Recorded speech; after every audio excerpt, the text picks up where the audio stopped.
Congratulations. How are you feeling? I'm feeling great, thank you. So does this feel a little bit better because you had to kind of work for it a little bit more than if you had maybe come in and won your debut and You know, yes, you can't be happy when there's a setback, but life is full of setbacks, and at the end, you know, when you look at the whole picture, you know that those setbacks, those down slopes just gave you momentum to go back up. what did you have to do to kind of regroup between that first fight and now? You know, it's really been a mental struggle for me. There were a lot of times, you know, like I think every fighter, you know, you doubt yourself sometimes. You don't know if you made the right bad decision. Even if you're undefeated, you know, as I was, there was still a lot of setbacks on the road. A lot of speed bumps, but no roadblocks. And you know, after losing it again, I did feel in that fight, in that last fight, that I belonged. I fought with a really high-level fighter in Rafa that was 12-0 before he got into the UFC combatant champion, and I think I gave him hell. But on the other hand, you know, I didn't get that first debut win, and that's another thing in your mind that haunts you sometimes. What did you think of your performance tonight? I think it was a good performance as far as the two first round go. Third round, you know, I had to really dig deep. I got tired, maybe trying to finish him too much in the first and second round. I wasn't overzealous like I was in the Rafa fight. That's a lesson I learned. Trying to throw bombs all the time and show how powerful I am. I don't need that to win a fight. I'm very technical, I'm sharp, I'm fast. I think I can win a fight in any way, shape, or form. But just, you know, when you see somebody's hurt, even if the game plan is not to finish him, like he's hurt and you're close to finishing him. Even, for example, that first head kick I landed, and then he took me down and I had the heel hook. You got to go for that heel hook. Like, you got to put some force into it and intensity. If you're just going 50% to save energy, might as well not do it. So I spent some energy on submissions and energy on grappling and energy on striking. And at some point I was out of energy. But I think, again, I couldn't move as much anymore and feint and touch him.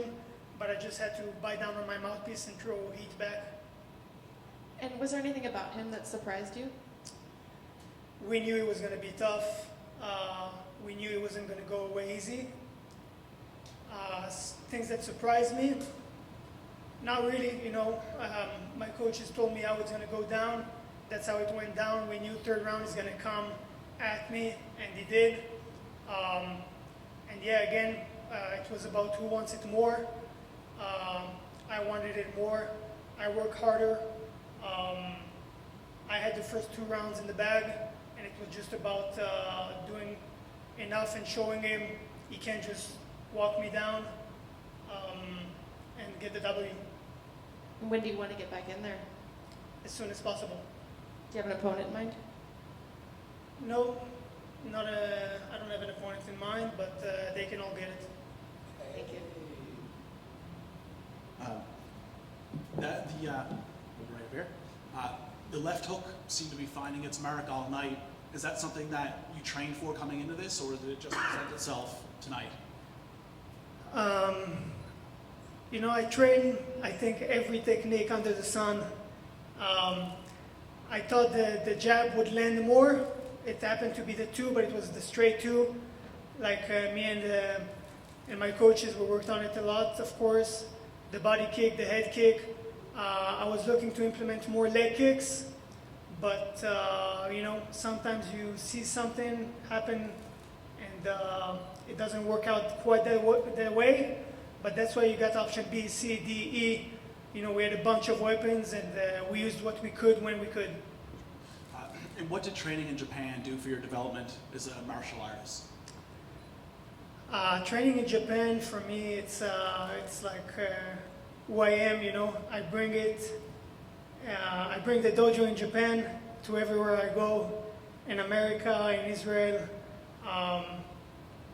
it's like discipline. It's something else. You know, maybe I don't use the moves anymore as much, but the mindset is always there. It's who I am. It's the hardest time I ever had in my life was living in Japan. You know, I trained there when I was 16, when I was 18, just a kid. I didn't even have like money to eat, training there for months. So that's something that made me who I am. And finally, for me, you mentioned that you're going to be auctioning off your fight kit for Holocaust survivor fund. I just wonder if you could expand on that, speak to that a bit more and what it means to you. You know, this week was Yom HaShoah, Holocaust Remembrance Day. So like I said, if we would take 6 million Jews were murdered and a lot more people, if you would take 1 minute of silence for every Jew that was murdered, we would have to be silent for 11 and a half years. You know, what they went through was horrible. Some of them have survived it and are still here today. And whatever we can do to support it and bring attention to it. There are many causes, you know, that are worthwhile. For me, this is the cause that I see right now. They're not going to be here forever. You know, there's a lot of other causes that are important, but the Holocaust survivors, they're all very old, and they're not going to be here forever to tell their story and to remember those who are not here. Thank you. Thank you. Natan, congrats on the win. You look phenomenal tonight. Pretty exciting fight thus far. Thank you.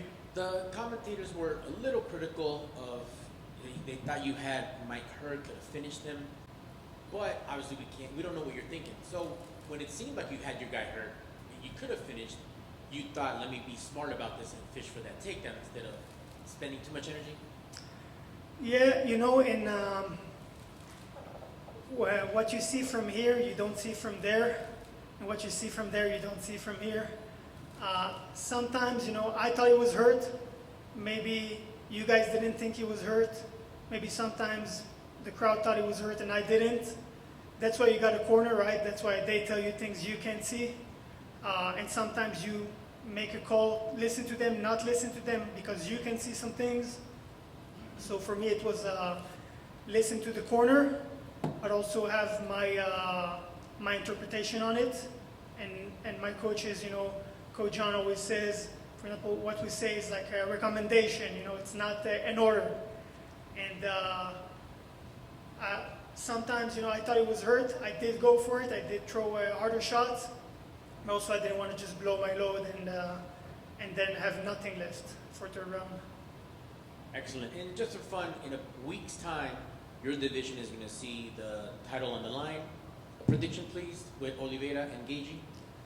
I think if Charles is as focused and hungry as he was in the last, in the title fight and the title defense, I think he's going to keep the title. But also I know the crown is heavy, and he's probably got a lot of businesses right now and a lot of new things going for him. So can't lose that hungry if you want to stay champ. All right. Thank you, sir. Congrats on the win. Thank you. All set. Thank you, guys.